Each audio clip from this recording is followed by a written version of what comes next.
இப்ப நடிகர் அமீர் கான், அவர் தெரியாம இருக்க முடியாது, இந்தியாவில் புகழ்பெற்ற நடிகர். அவர் சத்தியமே ஜெயதேன்னு இப்ப இருக்கிற விஜய் தொலைக்காட்சியில் ஒரு நிகழ்ச்சியை நடத்தினார். அதுல நம்ம அப்பா நம்மாழ்வார் மாதிரி வேளாண்மையில் ஆர்வம் கொண்ட ஒரு இளைஞரை பேட்டி எடுக்கிறாரு. அந்த பேட்டியை கேள்வி பயன்படுத்துறீங்க. ஒவ்வொரு 35 கிலோ காய் கனி கழிவுக்கும் நாங்க ஒரு பசுவை வேலைக்கு வச்சிருக்கோம். அதுகளோட வேலையே அதை எப்படி சொன்னார் பாருங்க. இந்த காய்கறி இந்த இதுக்கு ஒரு பசை வேலைக்கு வச்சிருக்கோம்ன்றாப்ல. வேலைக்கு வச்சிருக்க எதுக்கு சாப்பிட வேண்டியது, சாணம் போட வேண்டியது, அதுக்கப்புறம் ஷெட்ல போய் தூங்க வேண்டியது. இதான் ரிட்டையர்மெண்ட் லைஃப். 8 மணி நேரத்துல அது சாப்பிட்ட பசு கண்ணுக்குட்டி போட்டு பால் கறக்கிறது, அது ஒரு இது, அது வேலைக்கு போற மாதிரி. அப்புறம் ஓய்வு வர்றது, இந்த கண்ணுக்குட்டி போடாத வயசாயிருச்சுன்னா ரிட்டையர்மெண்ட் வாழ்க்கையில ஓய்வு பெற்ற பிறகு என்ன வாழ்க்கைன்னா இறைய சாப்பிடணும், சாணத்தை போடணும். இதுக்கு தான் வச்சிருக்கோம். அது ஒரு தொழிற்சாலை, ஃபேக்டரி மாதிரி. உரத்தை எங்களால தயாரிக்க முடியாது, அதனால உரத்தை தயாரிக்கிற ஒரு தொழிற்சாலை மாதிரி பயன்படுத்தணும்னு சொல்றாப்ல. கழிவுகள்ல கால் பங்கு சாணமா வெளியில வந்துரும். அதாவது நீங்க குப்பைன்னு சொல்ற அந்த கழிவு பொருட்கள் சாணமா வெளியில வருது. அந்த சாணத்துல நமக்கு தேவையான மீத்தேன் இருக்கு. நாங்க அந்த மீத்தேன் சொல்றது கேட்பேன். தஞ்சாவூர்ல மீத்தேன் ஈத்தேன் பயாகேஸ் எடுக்கிறோம்ட்டு நம்ம பூமி தாய் இருக்குல்ல, 3 போகம் நஞ்சை விளையிற அந்த பொண்ணு விளையிற அந்த பூமி தாயின் ஈரக்கொலைய இதயத்தை சிறுநீரகத்தை அறுத்து அவன் மீத்தேன் எடுக்கிறான், நஞ்சாக்குறான். இப்ப உங்க மகன் சொல்றேன், அதை நிறுத்திட்டு இந்த பாரு நான் சொல்லும்போது நம்மள அவர் சொல்றாரு பாரு, மாட்டு சாணி ஆட்டு புழுக்க அதுல இருந்து மீத்தேன் எடுப்பேங்கிறாப்ல. அப்படின்னா நான் நாடங்களும் உன் திருவண்ணாமலையில, உன் செஞ்சியில, உன் வந்தவாசியில பண்ணைய போட்டு அங்கேயே மாட்டு பால் மாட்டுக்கறி, அங்கே பால்வார கட்டி பால்கோவா தயிர் நெய் தயாரிக்கிற தொழிற்சாலை, மாட்டு சாணத்தை கொண்டு குப்பை கிடங்கு, அங்கிருந்து மீத்தேன் ஈத்தேன் பயாக்கேஸ் எடுத்து எவ்வளவு வேணுமோ சிலிண்டர்ல கொடுத்து என் மக்களுக்கு தடையற்ற எரிகாற்று கிடைக்க வேலை வழி செய்வேன்னா நீ சிரிக்கிற. அப்ப நான் என்ன பண்ணுவேன், இந்த அயோக்கிய பைய ஓஎன்ஜிசி இந்த மீத்தேன் ஈத்தேன் என் தாயை ஈரக்குலைய வழக்கமா தடுத்தாட்டி வெளியப்படா எனக்கு வேணாம்டா. என் மாடு ஆட்டு சாணியில இருந்து நான் தயாரிச்சு காட்டுவார் பாரு. இங்க பாரு, பயோடைஜஸ்டர்ல போட்டுறோம். அதாவது பயோகேஸ் பிளான்ட். அதுல இருந்து 99% மீத்தேன் ஃப்ரீ சாணமா வெளியில வரும். அத புழுக்களோட குழியில போட்டுருவோம். அதுக்கப்புறம் அதுல இருந்து கிடைக்கிற கழிவானது அதுவும் 100% அதுங்களோட வயிற்றுல இருந்து வந்தது. என்ன சொல்றாருன்னா, இந்த மீத்தேனை எடுத்துட்டு மீதி இருக்கிற கழிவு சாணத்தை கொண்டு போய் குப்பை கிடங்கு போடும் மண்புழு அதை சாப்பிட்டுட்டு 72 வருஷம் சொல்றாரு. என்னன்னா, ஒரு கருப்பு தங்கத்தை பிளாக் கோல்டா அந்த மண்புழு போடுற கழிவு இருக்குல்ல, அது எப்படி சொல்றாரு, பிளாக் கோல்டுங்கிறாரு, கருப்பு தங்கம்ங்கிறாரு. அவ்வளவு சிறந்த உரம்ங்கிறாரு மண்புழுவின் கழிவை. அப்ப மனித கழிவை எவனாவது மதிக்கிறான் பாரு, மண்புழு கழிவை தங்கம், கருப்பு தங்கம்ங்கிறப்பல. அது எப்பவுமே உனக்கு உள்ளூர் மாடு விலை போகாத மாதிரி உன் மயம் உலக தத்துவத்தை தான் சொல்றேன், உலக சிறந்த கருத்தை தான் சொல்றேன். நான் சொல்றதுனால நீ கேட்க மாட்டேன், அதனாலதான் அடுத்தவனை வச்சு சொல்றேன். எப்பா நீ சொல்லுப்பா, அப்பவாவது உனக்கு புரியுதானு. ஏன்னா எங்க அப்பா நம்மாழ்வாரு, மகனே நம்ம என்ன சொன்னாலும் நம்ம சொன்ன நம்பாது, அதனால இந்த வெளிநாட்டுக்காரன் சொன்னான்னா தான் நம்பும். மாசோ புக்காக்கோ சொன்னது போல, இந்த ஆரோவில் பெர்னாட்டி கிளார்க் சொன்னது போல, நாங்க அமைதிப்படன்னு ஒரு படம் எடுத்தோம். அதுல எங்க அண்ணன் சத்யராஜ் எங்க அப்பா மணிவன் நடிப்பாங்க. அப்ப உரையாடல்ல வரும், இந்த மாதிரி வெளிநாட்டுக்காரர் அப்படி சொன்னார் இப்படி சொன்னார், இது யார் சொன்னதுன்னு கேட்பாப்ல. தஸ்தோவெஸ்கின்னு அடிச்சு விடுவாப்ல எங்க அப்பா. ஏய் மணியா, இது நீ தானே சொல்ற? ஆமா நான். அப்ப ஏன் இதை வாய்க்கு நுழையாத வெளிநாட்டுக்காரன் பேர சொல்ற? அப்படி சொன்னா தானே அந்த சனம் நம்பும். அது மாதிரி உனக்கு ஒரு நோய் இருக்கு, இதை சீமான்னு சொல்றதுன்னு புரியல. சீனாவில் ஒரு ஞானி சொன்னான், அவன் சரியாத்தான் சொல்லியிருப்பான். இப்ப நான் சொல்றது நம்பல இல்ல, இதையாவது நம்பு. வர்மிகாஸ்ட் உலகத்திலேயே சிறந்த உரம். இது உலகத்திலே சிறந்த உரம் சொல்றாரு, மண்புழுவோட கழிவு உலகத்திலேயே சிறந்த உரம். இந்த மண்புழு கழிவை பிளாக் கோல்டுன்னு சொல்லுவாங்க. இத நேரடியா பூமியில உபயோகப்படுத்தலாம். மத்ததுல பாக்டீரியல் ப்ராசஸ் மூலமா டீகம்போஸ் பண்றதுக்கு 45 நாள் ஆகும். 9 மணிக்கு எங்க வண்டி வந்து அதை வேஸ்ட கலெக்ட் பண்ணிடும். 10:30 மணிக்கு அதை பசுக்களுக்கு போட்டுருவோம். 6 மணிக்கு சாணமா அது ரெடி ஆயிடும். அத பயோடைஜஸ்டர்ல போட்டா மீத்தேன் இல்லாத சாணமா வெளியில வந்துரும். உடனே அதை மண்புழு குழியில போட்டுருவோம். மறுநாள் மாலையோ இல்ல அதுக்கு அடுத்த நாள் காலையோ, அதாவது 72 மணி நேரத்துக்குள்ள நம்ம கையில பிளாக் கோல்டு இருக்கும். வேகமான ப்ராசஸ், எந்த மிஷினாலையும் இதை செய்ய முடியாது. சில நேரத்துல பசுக்கள் சாப்பிட முடியாத கழிவு பொருட்களும் வரும். அத கம்போஸ்ட் பெட்ல போட்டுருவோம். அந்த கம்போஸ்ட் பெட்ல இருந்து மேகெட்ஸ் வரும். மேகெட்ஸ்னா சின்ன புழுக்கள். கோழிங்களோட முக்கிய உணவு புழுக்கள் தான், அதாவது புழுப்பூச்சிகள் தான். இதை சாப்பிட்டுட்டு அடுத்த நாளைக்கு அழகான முட்டைகளா நமக்கு தருது. புழுக்களை பார்த்து முகத்தை சுளிக்கிறவங்க மறுநாள் டேபிள்ல உட்கார்ந்து அந்த ஆம்லெட்டை சாப்பிடுவாங்க. எந்த டெக்னாலஜியாலையும் எந்த மிஷினாலையும் இதை பண்ண முடியாது. அதைத்தான் உங்க மையம் 15 வருஷமா கத்துறேன், நீ கேட்க மாட்டேங்கிற. இப்பவாது கேட்டு தவிச்சது ஒரு ஓட்ட போட்டு விடு.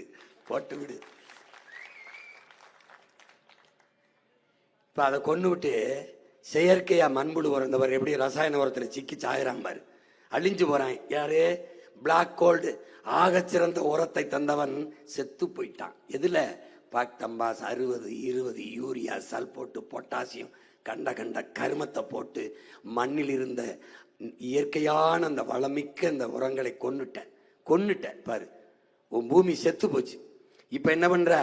செயற்கையா மண்புழு உரம் தயாரிக்கிறேன்ட்டு கிளம்பிட்டேன்.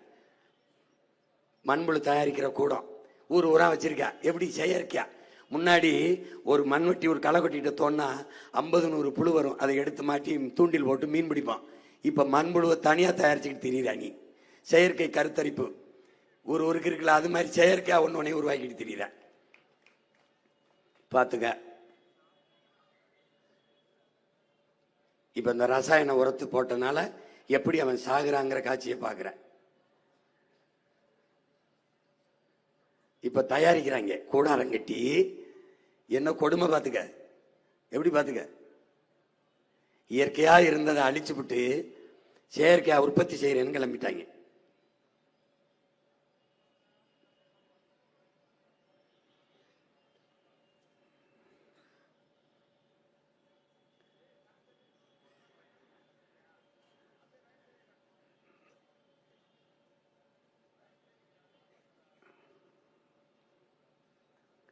இது என்ன? கீழே ஒரு ரசாயன உரத்தை போட்டோம். இவன் யாரு தெரியுமா? மீதி உரம் இருந்துச்சு பாருங்க, மீதி வெடிமருந்து. பாதி வெடிமருந்த உரமா தயாரிச்சான், மீதி வெடிமருந்த பூச்சிக்கொல்லின்னு தயாரிச்சிட்டான். கீழையும் நஞ்சு, மேலையும் நஞ்சு. இந்த நுட்பத்தை நல்லா கவனிக்கணும். இந்த பாரு,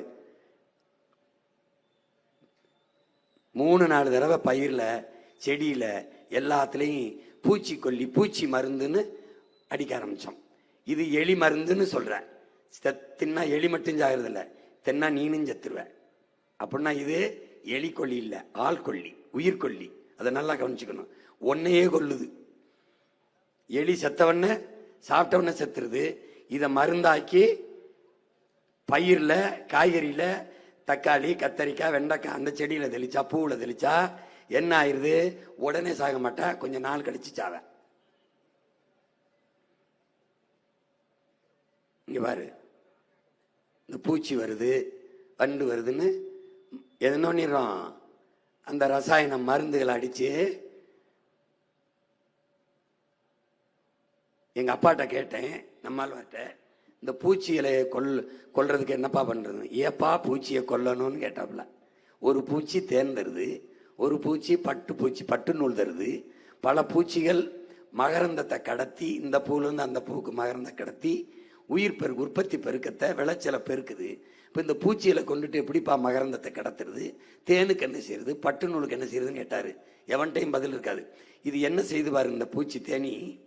இங்க பாரு, ஒரு ஒரு ஒரு ஒரு ஒரு ஒரு ஒரு தேன் கூட கட்டுறதுக்கு ஒரு தடவை 1 லிட்டர் தேன் வச்சுக்கிறீங்க. 20 லட்சம் 60 லட்சம் பூக்களுக்கு மேல அது போய் தேனை குடிக்குது. பாரு எவ்வளவு தேனை குடிச்சு வந்து. இங்க எல்லா செடிகளும் பூக்கும், காய்க்காது. எப்ப காய்க்கும்னா இந்த வண்ணத்து பூச்சி, இந்த தேன் சிட்டு, இந்த தேன் நீக்கல் இருக்குல்ல, இது போய் தேனை குடிக்க அந்த பூவுல உட்கார்ந்த போது இந்த மகரந்த துகள் இருக்கும், அதை ரெக்கைகளையும் மூக்களையும் ஒட்டிக்கிட்டு போய் அடுத்த பூவுல உட்காரும். இந்த பூவுல இருந்து அந்த பூவுக்கு இந்த மகரந்தத்தை கடத்தும். அப்பதான் அது 2 சூழ் கொண்டு கரு கொண்டு காய்க்கும். இல்லைன்னா பூக்கும் உதிர்ந்துரும். அப்ப காய்க்க வைக்கிறது யாருன்னா இந்த வண்டு தான். இப்ப இந்த வண்டு இல்லைன்னா உற்பத்தி பெருக்க இருக்காது, விளைச்சல் இருக்காது. விளைச்சல் இல்லைன்னா நாட்டில் பஞ்சம் வந்துடும். பஞ்சம் வந்ததுன்னா பசி வந்து, வறுமை வந்து சாக வேண்டிதான். இதனால அது பூச்சின்னு நினைச்சிடாத. பாரு என்னென்ன வேலை செய்யுதுன்னு பாரு இந்த தேனி. இப்ப நீ என்ன தெரிஞ்சுக்கணும் தேனியை பத்தி? எத்தனை நாய் இருந்தது? 1000 நாய் இருந்தாலும் ஒரு கல்லை விட்டு எரிஞ்சினா நாய் ஓடும். உருவத்துல பெரியதுதான் நாய், கடிக்கிறது தான். ஆனா கல்லை விட்டு எரிஞ்சினா பயந்து ஓடிடும். ஆனால் இந்த மாதிரி சின்ன தேனி தான் உருவத்துல எரிஞ்சதுன்னு வச்சுக்க, நீ ஓடுவ. எப்படி ஓடுறா பார்த்துக்க. பெரிய உருவம் நாய் கல்லை விட்டு எரிஞ்சினா அதே கல்ல தேன் கொட்டி மேலே எரிஞ்சுன்னு வச்சுக்க, நீ ஊரே திரண்டு ஓட வேண்டியதுதான். 1000 நாய்களுக்கு என்ன மோப்ப சக்தி இருக்கோ அது அந்த தேனீக்கு இருக்குதுங்கிறான். அதனுடைய உழைப்பை நீ சாதாரணமாக குறைய முடியாது. நம்முடைய தாத்தா ஜேசி குமரப்பாவை காட்டினல்ல, அவர் பொருளாதாரத்தை தற்சார்பு பசுமை தாய்மை பொருளாதாரத்தில் பிரித்து எழுதும்போது பொருளாதாரத்தில் பல படிநிலைகளை எழுதுறார். அதுல சேவை பொருளாதாரம், சந்தை பொருளாதாரம், அடாவடி பொருளாதாரம், இப்படி பல வர்த்தக பொருளாதாரம் எழுதும்போது சேவை பொருளாதாரத்திற்கு உதாரணமாக தேனியும் விவசாயம் தான் சொல்றார். என்ன விவசாயி தனக்கு மட்டும் விளைவிப்பதில்லை, தன் பசிக்கு மட்டும் உழைப்பதில்லை, தன் பசிக்கு போக்கி ஊரார் பசிக்கும் உழைக்கிறான். அதனால அது சேவை பொருளாதாரம்ங்கிறார். தேனி தன் உணவுக்குத்தான் சேமிக்குது, ஆனால் பிறர் தேவைக்கும் பயன்படுவதால அது சேவை பொருளாதாரம்ங்கிறார். புரியுதா? அந்த சேவை பொருளாதாரத்தின் நாயகனே உழவனும் தேனீக்களும் தான். இந்த மகரந்த கடத்தில் இல்லைன்னா எதுவும் விளையாது. இப்ப இந்த தேனீக்கள் செத்து போச்சுன்னா இப்ப என்னன்னு பாத்தீங்கன்னா, இந்த தேன்கூட்டில் ராணி தேனி இருக்குது, ராணி தேனி இருக்குது. இந்த ராணி தேனி என்ன செய்யுது, தேனீக்கள் செத்துருச்சுன்னு வச்சுக்க 4 ஆண்டுகள் கூட மனித இனம் இருக்காதுன்னு ஆல்பர்ட் ஐன்ஸ்டீன் சொல்றான்.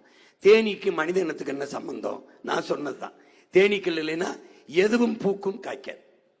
காய்க்கவில்லை என்றால் விளைச்சல் இருக்காது.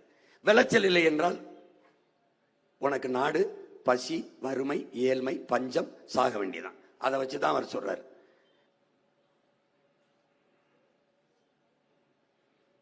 இந்த பூச்சி ஏன் சாகுது? இப்ப தேன்கூடு, இதுல ராணி தேனி தான் அங்க தலைமை. இந்த ராணி தேனி கட்டளை இட்டு அந்த ராணிக்கு கட்டளைக்கு படிஞ்சு இவங்க தேன் சேகரிக்க எல்லா சேவகர்களும் போவாங்க. சில காவல் ராணிகள் தேனிகள் மட்டும் அந்த தேன்கூட்டை காத்துக்கிட்டு ராணிக்காக நிற்கும். இப்போ அரண்மனையை விட்டு எல்லா தேனியும் கிளம்புது, தேனீக்களை தேன் சேர்க்க கிளம்புது. இந்த போகுது பாரு, போகுது. இப்போ இந்த கூட்டை விட்டு போகும்போது அதுக்கு எங்கிருந்து கிளம்புறோம்னு தெரியுது, எங்கிருந்து கிளம்புறோம்னு தெரியுது, எங்க போறோம், எந்த பாதை வழியே போறோம்னு தெரியுது. இந்த போகும் இந்த பூக்களை போய் தேனை சேகரிக்கும். பல லட்சக்கணக்கான 60-70 லட்சம் பூக்களை போய் அது தேனை எடுக்குது. ஒவ்வொரு செட்டுக்கும் அவ்வளவு போராடுது, சேர்த்துக்கிட்டு வருது. இப்ப என்னன்னா, இந்த பூக்களில் கத்தரி செடி, சொரக்காய் செடி, பூசணி செடி, முருங்கைப்பூ, மாம்பூ எல்லாத்துலயும் நம்ம என்ன செய்யறோம் பாரு, பூச்சி மருந்தா அடிக்கிறோமா? பூச்சி மருந்து இல்ல, உயிர்கொல்லி விஷத்தை கொட்டிடும். கொட்டின உடனே இந்த பூச்சிகள் தேனீக்கள் வந்து அந்த தேனை உண்ணுது. தேனா இல்லாம விஷமானதுனால எப்படி மயங்கி விழுகுது பாரு, எப்படி விழுகுது பாரு. அப்படியே என்ன விஷத்தை குடிச்சு தேன் இல்லாம விஷமான செத்து அப்படியே நில குழஞ்சி மயங்கி கீழே விழுகுது. இது எப்படின்னா, டாஸ்மாக் கடையில போய் சரக்கு வாங்க போகும்போது வீட்டில இருந்து போகும்போது அவனுக்கு வழி தெரியுது, எங்க இருக்கு வீடு, எந்த வழியை வந்தோம்னு தெரியுது. வீரனை உள்ள இறக்கிட்ட பிறகு எப்படி போறான் பாரு, எப்படி வந்தான் பாத்தியா, எப்படி வந்தான் பாரு. எங்க வந்தோம் எங்க போனோம் தெரியாம விழுந்து தெருவில் எப்படி கிடப்பானோ அப்படி அவன் கொஞ்சம் கழிச்சு தெளிஞ்சு எந்திரிச்சிடறான். ஆனா இவன் செத்துறான். எப்படி, எந்த வழியை வந்தோம் எந்த வழியை போனோம்னு நினைவில்லாம ஒரு மயக்க நிலையில செத்துறான். இப்படி செத்து விழுந்ததுனால இவனெல்லாம் போனவன் திரும்பி வரலைன்னு காத்திருந்த ராணி தேனி யாருமே வரலைன்னு அதுவும் செத்துருது. அப்ப தேனீக்கள் இனம் செத்துக்கொண்டே இருக்குது. அது மாதிரியே இந்த வண்ணத்து பூச்சியும் தேனீக்கள் மாதிரியே இந்த உயிர் பெருக்கத்துக்கு, உற்பத்தி பெருக்கத்துக்கு மகரந்தத்தை கடத்துகிற பெரும்பணியை செய்யுது. இந்த பூச்சிகள் எல்லாம் ரசாயனம் அந்த மருந்தை கூத்தி இந்த விஷத்தை பூச்சி மருந்தை போட்டு கொண்டு விட்ட பிறகு இந்த இனப்பெருக்கத்துக்கு மகரந்தத்தை கடத்த வழி இல்லாம போனதுனால மனுஷப்பையன் என்ன பண்றான், அந்த தோட்டத்துல பூவை எடுத்து ஒட்டிக்கிட்டு இருக்கான். செயற்கை கருத்தரிப்பு வந்தால இப்போ செயற்கை கருத்தரிப்பு இருக்குல்ல, அது மாதிரி ஒரு செயற்கை கருத்தரிப்புக்கு வந்துட்டான் அந்த ஈனப்பைய பூச்சி. அது பல கோடிக்கணக்கான பூக்களை மகரந்தத்தை கடத்தி விளைய வச்சது. இவன் எத்தனை பூவை ஒட்டிக்கிட்டு இருக்கான் பாரு வேலை எத்தவன். எங்க ஊர்ல வேலை இல்லாத டெய்லர் யானைக்கு டவுசர் தச்சான்ங்கிற மாதிரி இவன் என்ன பண்ணிக்கிட்டு இருக்கான், அந்த பூச்சியெல்லாம் கொண்டு விட்டு இந்த பரதேசி ஒவ்வொரு பூவா எடுத்து இங்க ஒட்டுவான் பாரு. இது செஞ்ச வேலைய அவன் செஞ்சுக்கிட்டு இருக்கான். இது நம்ம தாத்தா ஜேசி குமரப்பா இந்த தேனீக்கின் பொருளாதாரத்தை சேவை பொருளாதாரம் சொன்னது போட்டிருக்கோம். அவன் செயற்கை கருத்தரிப்புக்கு வந்து ஒரு தோட்டத்தில் எத்தனை பூவை அவன் ஒட்டிடுவான், வேலைக்கு ஆள் வச்சு ஓட்டிக்கிட்டு இருக்கான். இது எவ்வளவு பெரிய பேரழிவான போக்கு என்பதை என் அறிவு சமூகம் என்னிலும் இலையை கற்றுக்கொண்டிருக்கிற கற்றறிந்த என் தம்பி தங்கைகள் அறிஞ்சுக்கணும். இது வந்து உங்களுக்கு பொழுதுபோக்குக்கு சொல்லல, இருக்கிற பொழுதை எதிர்கால பொழுதை நல்ல பொழுதை ஆக்குறதுக்கு சொல்றேன். உங்க அண்ணன் எனக்கு இங்க வரு, நான் ஓட்டு கேட்கறதுக்காக சொல்லல, நாட்டை காக்கிறதுக்கு சொல்றேன். வாக்குக்கு சொல்லல, உன் வாழ்க்கையை காப்பாத்துறதுக்கு சொல்றேன். நீ போட்டா போடு, இல்லைன்னா போ, என் பிறவி கடமை நான் சொல்லிடுறேன். இது யாரு? ஒரு பூச்சி பட்டு புழு தருது, பட்டு நூல் தருது. இவன் பாரு, இதுல என்னன்னா இந்த உணவு சங்கிலியே சொல்லுது. இப்போ இந்த எலி இருக்கணும், எலி இருந்தா பாம்புக்கு உணவு. தவளை இருக்கணும், அது யாருக்கு? பாம்புக்கு உணவு. அது இது வந்து உணவு சங்கிலி. உணவு சங்கிலின்னு உலகம் இருக்கு. இங்க ஒரு பூச்சி, இங்க ஒரு பூச்சி, தவளை, தவளை பாம்பு, அப்புறம் எலி, பாம்பு கழுகு, அப்புறம் தாவரங்களை வந்து பூச்சி சாப்பிடும். இங்க அந்த சிதை வந்து இதுகளை வந்து காளான் இதுகளை சாப்பிட்டு வளரும். அப்போ இயற்கையில ஒன்னை ஒன்று சார்ந்து இந்த உணவு சங்கிலி இருக்கு. இதுல ஒன்னை அறுத்துட்டீங்கன்னா உலகம் சிதைஞ்சிரும், உலகம் சிதைஞ்சிரும்.